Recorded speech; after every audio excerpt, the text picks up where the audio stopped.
Hey, what's going on, everybody? How are you doing today? I am going to be continuing my team preview series with the New Orleans Saints. We're wrapping up all the teams that have made it all the way through the divisional round, and then after today, I only have four more teams to do, and I got all 32 teams wrapped up. Very excited about that. I'll have that done by Friday. But yeah, just in case we have any first-time listeners to today's video, what you can expect is I'm going to share my thoughts on the head coach Sean Payton, and then I'll take a look at the team's remaining cap space, if they have anything to work with, guys that have been on the team that are entering a contract year. And then I take a look at the offense, I take a look at the defense, give you my overall feelings at the end of the episode. And then when I am going over the offense, I do kind of give that more of a fantasy football perspective. So you can hear guys I'm trying to target, guys I like to try to avoid this year. So yeah, let's just go ahead and get this thing going. Sean Payton, he's been the head coach of New Orleans for like almost 2 decades at this point. I mean, not almost, probably a decade and a half, I believe, at this point. But yeah, I mean, what's there left to prove? He's won multiple division titles. He's won the Super Bowl, even though that was back in 2009. He was recently in the NFC Conference Championship game as of 2 years ago. Obviously, everybody knows what happened. It was that controversial penalty call that actually helped the Rams win that game to go to that Super Bowl that they lost to the Patriots in. So yeah, I mean, he's been knocking on the door. He kind of had some unlucky things come up over the last few years as they tried to push for Drew Brees' final championship, and just never happened. And now Drew Brees is retired. The team's in a transition year, and it might be a rough year for Sean as he tries to work his way through it, but he's still one of the upper echelon coaches, one of the brighter minds in the league. And I'm not going to take anything just because he fell short away from the way I think of him as a head coach in the league. But this is probably going to be a rough year for Coach Payton and the Saints. But yeah, let's just go ahead and keep it moving then. To the team's remaining cap space. As of last night on overthecap.com, they're sitting around $11.9 million in cap space. So they do have some room to work with if they wanted to, go acquire anybody to add any additions to the roster, especially like that wide receiver room, since they're going to be without Michael Thomas to start the season. But also, too, as you can see, there's a number of guys they may want to work out at a contract extension. These are notable players entering a contract year. Teron Armstead's, a top 10 left tackle in this league, one of the better ones. I do understand he's kind of getting up there in age.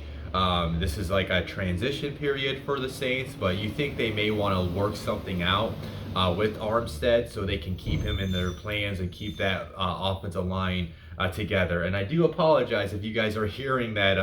It looks like the trash guys are here to pick up our trash at my complex today, so I'm sure that is coming through on the video, so I do apologize about that today. But yeah, Armstead, that's a guy I think they could work something out with.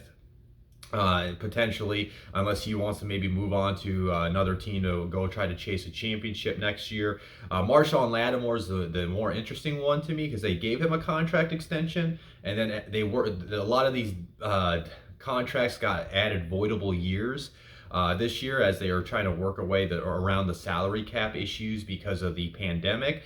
And Marshawn Lattimore is one of those guys that has his final years on his contract voidable, so he's actually set to be a free agent after this year, which doesn't make any sense to me because he's literally like their only cornerback on the roster right now that they can for sure count on. So Armstead and Lattimore are the one interesting ones to me. Obviously, I don't think Jameis Winston's going to get a contract extension. They just brought him back on a 1-year deal. Taysom Hill saw his deal get those voidable years too. So that's the thing that's interesting to watch, right? Because if Jameis Winston and Taysom Hill, we'll have to see who wins the job. I'll talk about that shortly. But obviously, if one of those guys win the job and they were to go to perform this year, they could possibly get a nice little contract from the Saints at the end of the season. But if they both fail, watch the Saints as a potential Aaron Rodgers landing spot next year when we get to the offseason. Marcus Williams has been a very strong safety too, so that's another name you can see them maybe working out an extension prior to the season. And then I put Traquan Smith there because right now he is projected as a starter. He's entering a contract year, but that's a guy that, I don't know, he's never really proved himself to be, an upper echelon wide receiver. So I think they're going to let him play out this year, and then if they want to keep him in the plans for the future, they can offer him a contract at the end of the year. But yeah, I'm going to go ahead and keep this moving to the offensive preview. And these are the projected starters pulled from the Prospect Encyclopedia. You can go order the Prospect Encyclopedia at prospectencyclopedia.com. I'll talk that up more at the end of the episode and not spend too much time on it like I have in the past in these videos. But one last note on it, if you do see any stars next to these names, that means they have a report written by Devin Jackson in the Prospect Encyclopedia. In order to make that Saints top 22 player list, you have to be from the last 3 draft classes. You have to have less than 12 regular season stars. So these are guys that range anywhere from core special teamers to potential superstars in the league. So if you want to get to know these guys, get to know what you can expect out of them heading into the season, go get it ordered, and you can read Devin's work inside the Prospect Encyclopedia. Speaking of Devin, this is his last team I'm doing of his. You can give Devin a follow at RealD_Jackson. And if you're a Saints fan, go give Devin a follow. He actually just got his job with NOLA.com, so he's going to be producing a lot of content there in New Orleans. So definitely go give Devin a follow if you're a Saints fan. But other than that, I'm just going to go ahead and keep this moving. Let's start with the quarterback position. The quarterback battle is between Jameis Winston and Taysom Hill. There has been, as of my recording right now, there has been no proclaim on who's going to be the starter. One little note on Jameis Winston, he did pop up in my stats I collect from the last 3 years. He's actually got the 5th most passing yards per attempt since 2018. He averages 8 yards attempt. He's not afraid to sling the ball down the field. Since coming to New Orleans, he got LASIK eye surgery, so supposedly his vision's a lot better than what it was in Tampa. And it does sound like he would be the potential successor, because everybody saw that clip of Drew Brees in that playoff loss of the Bucs, saying this is your team now. But Sean Payton hasn't indicated that it's Winston's job as of right now. Taysom Hill still battling it out with him. I'm not sure who's going to win this. If I had to pick, I'd probably lean towards Jameis Winston, just because I think Jameis Winston offers more as a passer, can help make the offense more explosive. And he's not like a super fast quarterback, but he's also not a statue either. So he still has some mobility to stretch out plays. So I mean, I understand that's what Taysom can bring, but I think Jameis Winston has obviously way better arm talent than Taysom, and I kind of think it's going to be more of like you're gonna see both of them regardless. So like I think they're gonna name Jameis the starter, but we're still going to see Taysom like we did last year when Drew Brees was a starter. So I wouldn't be surprised if they actually list them as co-starters. I'm not sure if they could technically do that, but I think that's probably what is going to happen. Is I think we're going to see a mixture of Winston and Hill, with Winston being technically the starter that maybe gets the opening snap to games. In terms of fantasy, I'm avoiding it right now. I understand maybe Jameis kind of gives you that upside because he was like a top 10 fantasy quarterback the last time he was in Tampa as a full season starter. But I think it's just like Drew last year. I think it will be a little annoying to own him because Taysom's going to work in the rotation, I think, at the position too. So I'm just trying to avoid that right now, the quarterback position in fantasy out of New Orleans. Keep it moving to one guy I'm totally content with drafting if he falls to me in drafts is Alvin Kamara. Alvin Kamara has been obviously one of the best running backs since he's been in the league. He's super explosive, he's super shifty in open space, and he has a knack for finding the end zone. Alvin Kamara, let's just take a look at the stats that he popped up in for me since 2018. First of all, he's one of 9 running backs that have averaged 50 rushing yards per game and 25 receiving yards per game. So he's going to bring a high floor with him as a player. And then here's a number of stats that he popped up in. Among running back, he's got the most receptions. Among all skill position players, he has the 2nd most total touchdowns. And then these will be for running backs only. He's got the 2nd most receiving yards, the 2nd most receiving yards per game, the 2nd most fantasy football points per game, the 3rd most rushing touchdowns, and the 3rd most receiving yards. And then among all skill players, he's got the 4th most scrimmage yards. So This is the Alvin Kamara show in New Orleans this year on the offense. He's about the only first surefire player that they can count on and then that you could count on in your fantasy lineup. I know I'm picking third in one of my fantasy leagues this year, and basically in every mock draft, I find myself picking Kamara because usually it's CMC and Dalvin Cook going 1 and 2. And I'm just totally content taking Kamara, even though there's the questions surrounding the quarterback position. I think you know that he's going to dominate the touches out of the backfield. They still have one of the best offensive lines in the league, so he's going to have holes open for him. And then if anything comes to worse, if it's Taysom, I know Alvin. I know there's that splits with Taysom Hill as the quarterback that Alvin's numbers dropped off. But maybe that was just because they had to switch because of the unexpected Drew injury, and maybe that kind of messed with their game plan. I don't think that's going to linger into this season. That's just my feeling on it. So yeah, I think I'm taking Alvin at that third spot in that draft for sure. So everybody already knows what I'm doing in that league if they're watching this video, but. Yeah, I'm totally content with taking Alvin just because, especially with the with them not being having Michael Thomas to start the season, it's just going to be a long year for this offense, and I think Alvin Kamara is going to be the one bright spot of it. But yeah, and then there is Latavius Murray still on the team, so he's definitely the handcuff to own. If anything were to happen to Alvin, then Latavius Murray kind of works his way into that flex RB2 spot. If anything were to happen to Alvin during the season. Now, let's move on to their wide receiver position. That's where all the question marks are going to start because Michael Thomas is expected to miss the start of the season.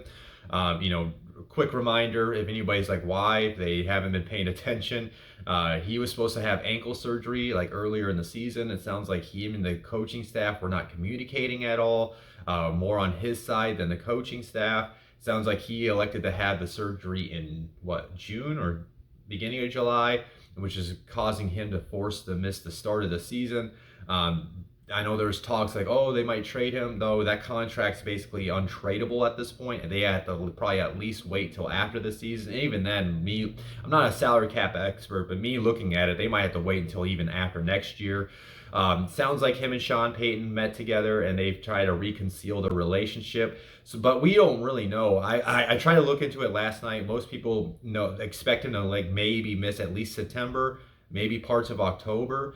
I'm not sure when he's going to come back, but when he does, obviously he's going to be the focal point of their passing attack. Taking a look at him since 2018, he's got the second most receptions at 314. He's got the second most fantasy football points per game, and he's got the seventh most receiving yards. With that being said, though, because of the injury, because of the questions surrounding him and the relationship with the staff, and because of the quarterback situation, I'm staying away from Michael Thomas. I don't want any part of him on my roster. I don't want to stash him on my bench until he comes back. Now, keep in mind, if you are having maybe wide receiver issues during the season, and maybe your guys are underperforming, there's injuries happen, do keep Michael Thomas's name in mind because maybe you are in a league that either maybe he does not get drafted because of the situation, or maybe whoever does draft him puts him on the waivers because they needed to free up the bench spot. And maybe you can go swoop him up right before he comes back from the injury, and maybe he can provide some value for you in that type of situation. But other than that, I'm keeping my hands off of him this year. And then taking a look at their other wide receivers, Traquan Smith has kind of been more of a touchdown-dependent wide receiver since he's been with the Saints. He's been up and down for him. For New Orleans, but if maybe he can develop some type of consistency, maybe he can develop into like a bench play in fantasy that can come in during injuries or bye weeks. There's been some talk of Marquez Callaway having a good camp. We'll have to see if that can translate into the season. Either guy, I'm not trying to draft. The one guy I am going to watch, I brought this up in my year 3 wide receiver video, which you can watch. It's my first video on my YouTube channel that I did a month ago, is Deontay Harris. Deontay Harris is this like little jitterbug gadget type of guy that can work in screens and work in like maybe even handoffs in the backfield. I remember I point to the last year when they played the Bucks in the playoff game. Coach Bruce Arians of the Bucks said Deontay Harris is the guy that scares him the most, and he actually had some impact plays in that game. So I'm kind of maybe looking now with Michael Thomas out of the picture. there might be this year 3 boom coming out of Deontay Harris. I'm not saying go draft him. I don't think anybody's going to be drafting him. But if you watch that game 1, game 2 of the Saints, and you've seen he's having a nice little role in their offense, maybe he might be worth it to scoop up on your bench, see if that role continues to develop, and then maybe he can be a sneaky bench play for you during bye weeks or injuries if it happens. But other than that, I'm probably not going to touch any of these Saints wide receivers this year. And then let's keep it moving to the tight end position. Adam Troutman is probably the name to watch, though, in their passing attack. Troutman was my tight end 2 in his class last year. I like his receiving ability. He showed some good things throughout the year last year for New Orleans, and he's now with Jared Cook out of the picture. He is their tight end 1 in New Orleans. So if there's anybody that's going to lead probably the amount of targets, the amount of receptions in the passing attack, it might be Adam Troutman. He's definitely one of those guys you can take in the double-digit rounds if you miss out on one of the 3 elite tight ends, if you miss out on one of those safe tight ends that I mentioned in my Ravens video yesterday. Troutman might be one of those tight ends you could take a gamble on, and maybe he can end up being a tight end 1 this season. He still has to gain the NFL experience. As you can see, he's got that star next to your name. If you want to read Devin's report on him, go order the Prospect Encyclopedia. But, I think he's going to have a potential strong season for the Saints because I really like his potential there and how Sean Payton can get the best out of him. And then taking a look at their line, like I mentioned, this is one of the best offensive lines. They have a top 5 left tackle tandem in Teron Armstead and Ryan Ramczyk. You can argue that it's the best left tackle tandem in the league. I can understand that. There are some other ones, but that they have a strong case. Andrews Pete's a good veteran guard to have on the line. Eric McCoy is a good young center. And then Cesar Ruiz is somebody I really liked, who's got the versatility to play center or guard. And he will be gaining more experience this year. And that's definitely the strongest unit probably on this. Yeah, this is. This is definitely the strongest unit on the Saints this year. So that's probably going to be the biggest thing that's going to keep this team alive this year. They're going to open up things for Kamara and Murray, and then they're going to give whoever the quarterback is enough time to scan the field, read the defenses, and get the pass off. Overall, though, on this offense, man, it's for sure things at the offensive line and Alvin Kamara, but then other than that, you got questions at the quarterback position. You got questions at the wide receiver position. And even though I believe in Troutman, we have to see it, first for us to believe in it. So, there's even questions at the tight end position. That to me is, it sets up for probably inconsistencies on this offense this year. I think maybe because of Sean Payton's mind, they're going to be able to move and score throughout times of the year, but I think there's going to be all of a sudden they're gonna stall. They're gonna have 3 and outs. They're gonna have bad drives. There's gonna be turnovers. So I see this as a bottom 15 offense this year. I really do. I mean, I think Alvin Kamara is going to get his. I just wonder how consistent the passing attack is going to be. And I'm just going to go ahead and keep this moving into the defensive section. Again, these are the projected starters pulled from the Prospect Encyclopedia. This is per Devin Jackson. Go give Devin a follow on Twitter at @RealD_Jackson. What I'll do is I'll start with the defensive front. And now let's start with the defensive edge rushers. Obviously, I think they're pretty set there. Cameron Jordan, let's start with him. He's been one of the best edge rushers in the league for this past decade, and he's been still productive over the last 3 years as well. Taking a look at Cameron Jordan since 2018, he's got the 3rd most tackles for a loss. He's got the 4th most sacks, and he's tied for the 10th most quarterback hits. So you know what you're going to get out of Cameron. He's going to be a high effort player. He's going to be a leader on this defense, and he's going to have to keep these young guys up afloat and making sure their level of play isn't dropping off throughout the season. They still got Marcus Davenport on the opposite side. They drafted Peyton Turner with their 1st round pick this year, so they're going to have those 2 guys work opposite of Cameron Jordan. So I definitely like that situation. And then where my concerns kind of come in is David Onyemata was supposed to be their best interior defensive lineman this year. He was suspended for the first 6 games, so he's going to be out of that lineup. So they're going to be depending on guys to work in the rotation like Shai Tuttle, Malcolm Roach, maybe a Josiah Bronson, guys that don't really have much, NFL starting experience. Some of them did get some playing experience over the last year or two, but that you're still betting on those guys taking their play to the next level. So I can kind of see this middle of the defense getting ate up at times and getting a chunk plays on the rushing attack on the inside run game from opposing defenses. But with that being said, though, they do have a kind of a nice little potentially strong linebacker group. Demario Davis is a top 10 linebacker in this league, so he can kind of make up as long as like Tuttle and Roach can like hold their position up in front. He can make up and fill inside those gaps and help close down on those rushing plays. We'll have to see how Pete Werner translates to the NFL, but he's a strong addition to the linebacker group. Zach Bond was a guy I really liked coming out of Wisconsin. I like his versatility. I also think they can use him in blitz packages, pass rush situations. They can kind of use him all over the defense that they really liked. And they did bring back Quan Alexander. Now, Quan has been banged up over the last 2 years. We really don't know what level of play he's at, but he's going to be working in that rotation on the linebacker group. It's overall a very solid group, but you're betting on Pete Werner translating his play as a rookie, and then you're looking at Zach Bond to help take the next step in his year 2 on that Saints defense. But I think those guys are enough to maybe kind of make up and help contain the run as much as they can as those young guys in the middle of the defensive front start to work their way through their problems throughout the year, or through their level of play throughout the year. And then taking a look at their secondary, it's a very it's a good secondary. I mean, there's some worries for me, but I already talked about Marshawn Lattimore.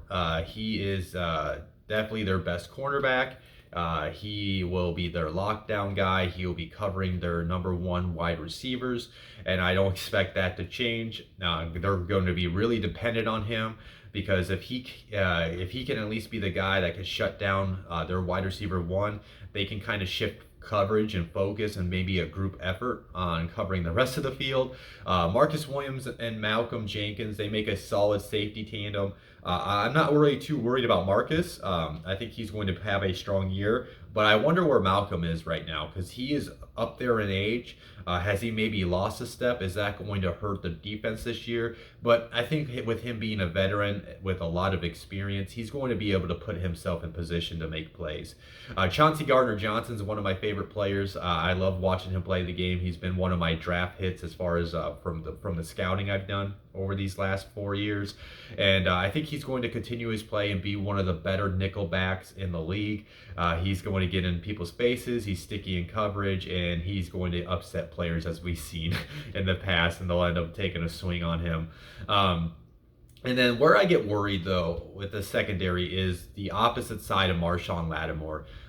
They had, a couple of guys retire, I believe, at the position over this past month.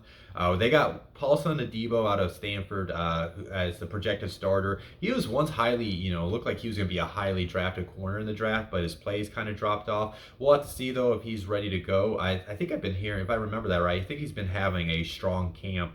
So we'll have to see. They got like a Brian Poole or a PJ Williams they can work in the rotation, but those guys are older veterans, and that's kind of where I wonder if that side of the defense, if that cornerback spot's going to get picked on by opposing quarterbacks, especially when you play like a Tom Brady in the division, a Matt Ryan, those older veteran quarterbacks that know how to find a weakness in a defense and expose for what it is. And then that kind of goes for the whole group, the whole secondary as a whole. I'm very concerned about their depth. Not only like at the cornerback position, but even at the safety position. If Malcolm Jenkins or Marcus Williams have to miss any time, I mean, they just brought in Jeff Heath from the Raiders recently. That's the only notable name I really kind of found in their safety group. So I wonder if something happens to them, if their secondary is gonna become a detriment to their defense, and opposing quarterbacks are gonna be able to carve it up over the season. Now, overall for the defense, I'm going to be honest, it's feeling like a bottom 15 defense to me. I mean, I like their ability to create pressure with Jordan, Marcus Davenport, and Peyton Turner, which should help them be better. Like I said, I think they have the potential of a strong linebacker group, but if it's only Demario Davis delivering this year and the other guys are having their struggles as young players, that can lead to some inconsistencies in stopping the run and in coverage as well with tight ends and those slot wide receivers. And then, like I said, I think Marshawn Lattimore, Marcus Williams, I think those are the first, and Gardner Johnson are solid in the secondary. But I wonder if, how will Malcolm look this year, and then how will that other cornerback spot be? Is it going to be a Debo, or is it going to be one of the other veterans working in? Either way, I think it's going to be a problem for them. I think teams are going to be able to run the ball on them, and I think teams are going to be able to pick apart the secondary and just really target that side that's opposite of Marshawn Lattimore. And like I said, if injuries come into play with this defense, it's going to be really bad. It's going to be a long year for the Saints D. Now, yeah, overall though, for this New Orleans team. Man, I just really feel like it's just going to be a rough transition year. I think I just don't see it happening from the quarterback position. I'm not a believer in Taysom Hill. You can count me in that camp. As much as fun as Jameis Winston is, I know he got the LASIK surgery and everything, but we can't forget just 2 years ago he threw 30 touchdowns and 30 interceptions. So yeah, he can get the touchdowns, but he also threw those 30 interceptions. And for me, in my personal opinion, if Jameis was improved as a quarterback since then, there should be no reason why there's a quarterback position between him and Taysom Hill. So that tells me that Jameis is, even if he's slightly improved, it hasn't been a major improvement, where they're even still thinking about maybe starting Taysom over him. So that makes me think the quarterback play is going to be shaky throughout the year for New Orleans. I already talked about the wide receivers. That's my concern too. They really don't have much of a passing attack right now that scares you. That can make all 11 guys shift focus on Alvin Kamara as well, which can make life difficult on him. So I see a very inconsistent offense. And then when you go to the defense, they can create pressure with those edge guys, but I wonder how about the interior of the defense, if maybe they can shift focus on the pass blocking situations to the outside guys, because I think guards can handle whatever they're going to bring up the middle. And I think that's also going to lead to running the opposing team's rushing attack, carving them up with inside runs as well. And then I think smart veteran quarterbacks are going to pick on that secondary on the weak point opposite of Marshawn Lattimore. So I think they're going to have their struggles on defense. It's going to be a solid defense, but I think it's not going to be as good as it has been over the past few years. Yeah, I mean, I'm just going to go ahead and say I think the Saints missed the playoffs this year. I think it's going to be a rough year for them, and it's going to be a complete transition period as they look to rebuild and retool and come back strong in the 2022 season. Other than that, guys, I do appreciate you tuning into this video. I know you might not like what I just said, but if you did enjoy the video and you're a Saints fan, please still like the video. If you hated what I have to say about the Saints this year, just ignore it and act like I never said anything, but still go tell a friend to go check out my team preview videos. But yeah, if you haven't checked out my other team preview videos, please go check that out. I've done 28 teams so far. I got 4 more to do. The next team I will be doing is the Green Bay Packers. I will be doing that tomorrow. And then, yeah, other than that, like this video, subscribe to my channel if you haven't. And then one last plug for you guys. The Prospect Encyclopedia. You know this was coming. We just released this last week. It's a great product. I spent some time this weekend reading over it. It's a lot of information. I'm still working my way through it. Shout out to all the writers. They've done a great, amazing work in there. My work's in there as well too. And what you can expect if you order the Prospect Encyclopedia is you're going to get a top 22 prospect list for all 32 NFL teams. In order to make that list, you have to have less than 12 regular season starts. You have to be from the last 3 draft classes. There are some other qualifiers. There's a thing that breaks it down inside the book. And basically, these guys range from anywhere from future core special teamers to superstars in the league. So, if something happens this season, one of the top guys on the depth chart gets hurt and you hear a name gets pulled off from the practice squad, you wonder who that guy is, there's a good chance you can open up the Prospect Encyclopedia and read a report about that guy. So it's a great tool to have. It's a great way to sound like you're the smartest guy when it comes to, when it's on game day. When you go to games, you can point out guys that your friends don't even really know about and sound like you know what you're talking about. So it's only $15 to order it. And here's the great thing too: if you're a Saints fan and you just only want to read about your Saints, you do not care about the other 31 teams, you can go read Devin's reports on the Saints for only $1. But the way I always say it is, if you're going to get a team for $1, why not get all 32 teams for $15? But go check it out, guys. It's definitely worth the price. I hope you guys did enjoy this video again.